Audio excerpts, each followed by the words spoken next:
নবী বলে, আল্লাহ যদি এই বন্ধুর দিকে তাকাইয়া যদি আমার গুনাহগার উম্মতকে মাফ করে দেন, ফা ইন্নাকা আনতাল আজিজ, তাইলে তো আপনি এই ক্ষমতাও রাখেন, আপনাকে তো বলার কেউ নেই।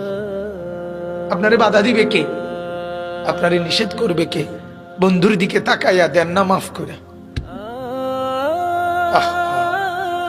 আমরা কিতাবে পড়ছি বাজান, ওই যে একটু আগে বললাম, আল্লাহ পাক যাদেরকে একবারে কাছে বসাবেন তা করে কি বলে মনে আছে নি? নবীজি বলছে আনা মিনাল মুকাররাবিন।